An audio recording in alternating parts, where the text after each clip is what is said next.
2 kilometre दूर हैं किसान।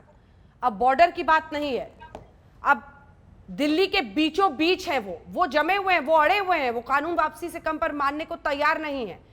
क्या मैसेज इसके जरिए जा रहा है? और जितने सांसद अपने आप को किसान बताते हैं, इस देश की संसद में बैठते हैं, क्या किसी का दिल नहीं धड़क रहा है? रास्ता कैसे निकलेगा? रास्ता आपको निकालना है, आप सरकार हैं।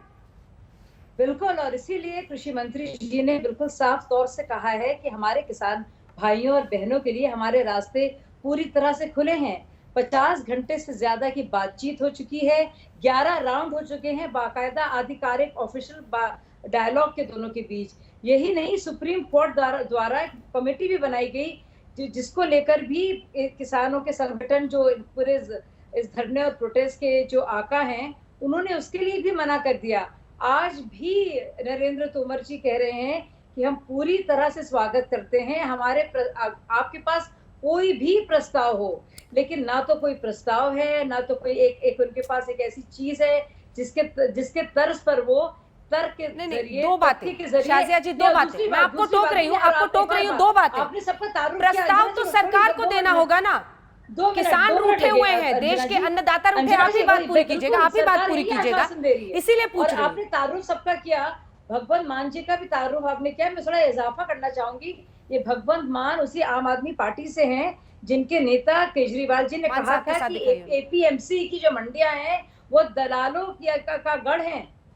ये वही आम आदमी पार्टी के नुमाइंदगी यहाँ कर रहे हैं मेरे भाई भगवंत भाई, जो कि बाकायदा खुद भी कहते थे कि इनको हटाया जाना चाहिए, जिन्होंने इन तीनों बिलों में से पहले बिल को नोटिफाई भी कर दिया। फिर पता नहीं क्या इनकी नींद खुली और उन्होंने कहा नहीं, राजनीति का अच्छा तरीका है। अब मैं आपको कुछ खुशखबरी बताना चाहती हूँ। हमारे देश के किसानों ने कमाल का काम किया है, क्योंकि इतना मेट्रिक टन अनाज कोविड और महामारी के बावजूद उसकी पैदावार हुई है। और हम बता दें कि रिकॉर्ड प्रोडक्शन हुआ है इस बार, और उसके बारे में मैं सब जनता को बताना चाहती हूँ, क्योंकि एक अच्छी खबर है। पैडी या गेहूं और अगर धान की बात की जाए तो एमएसपी पर उसे खरीदा किया है और 10% ज्यादा प्रोक्योर किया है पिछले साल से। और हम आपको बता दें कि 58,000 करोड़ का जो गेहूं है वो खरीदा गया है सरकार द्वारा। तो ये तो रही आपकी एमएसपी की बात, जो साफ के साफ जाहिर है।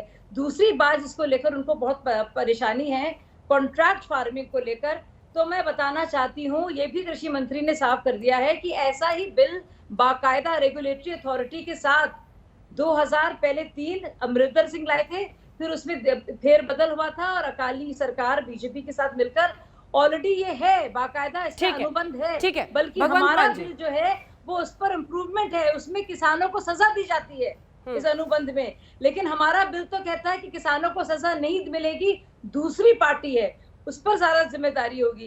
तो पता नहीं कौन से किसान आंदोलन चलाने वाले लोग हैं कि ना तो प्रस्ताव है, ना कोई तर्क है, ना कोई तरीका है, ना कोई तथ्य है, और किसानों की किसी तरह से हमदर्दी नहीं है। किसानों के जो हुकूक मिल रहे हैं, जो अधिकार मिल रहे हैं, जो विकल्प मिल रहे हैं, जो बाहर की मार्केट मिल रही है, वो भी नहीं है। शरद पवार जी ने 2010 में बाकायदा कहा है कि निजीकरण होना चाहिए। जवाब सुनते हैं सबका, सब एक साथ मत बोल डालिए। भगवंत मान जी को दिखाइए इनके साथ। ये कह रहे हैं कि किसानों के पास कोई प्रस्ताव नहीं है। नरेंद्र तोमर जी हर रोज कह रहे हैं कि बात करिए, लेकिन मुझे ये बता दीजिए, नरेंद्र तोमर जी का बयान आता है कि हम किसानों के साथ बातचीत करने के लिए तैयार हैं, लेकिन वो इन किसान तीनों के खेती बिलों को वापस लेने की बात ना करें। अंजना जी, ये तो बिल्कुल वही बात होगी कि मौत के वारंट जारी हो चुके हैं, आप मौत के वारंट पर संशोधन करवा सकते हैं कि आपने मरना किस तरीके से है। आपको फांसी दी जाए, आपको जहर का टीका लगा दिया जाए, आपकी गर्दन काट दी जाएगी, लेकिन मौत का वारंट जो है वो जारी रहेगा। अगर जान बचानी है तो मौत का वारंट वापस लेना होगा। यही किसान कह रहे हैं, तीनों बिल वापस करने होंगे। भगवान जी एक सेकंड, शाजिया जी अपनी बारी में। भगवान जी एक काउंटर क्वेश्चन है, अगर ये भगवंत जी अगर ये डेथ वारंट है तो हाँ आप ही से सवाल है, सवाल ये है कि अगर ये डेथ वारंट है तो बाकी देश में किसान क्यों काम कर रहे हैं? ये जो रिकॉर्ड पैदावार हो रही है, ये कौन से किसान है? इस रिकॉर्ड पैदावार पर ही पूंजीपतियों की नजर है। एक ही देखो, लॉकडाउन में, कोरोना में जो जीडीपी में एक ही सेक्टर है जो पॉजिटिव था, एक ही सेक्टर था जो पॉजिटिव था, 3% खेती, बाकी सब सेक्टर इवन ट्रांसपोर्ट ये वो सब 30% 40% माइनस में थे। खेती पर नजर है पूंजीपतियों की।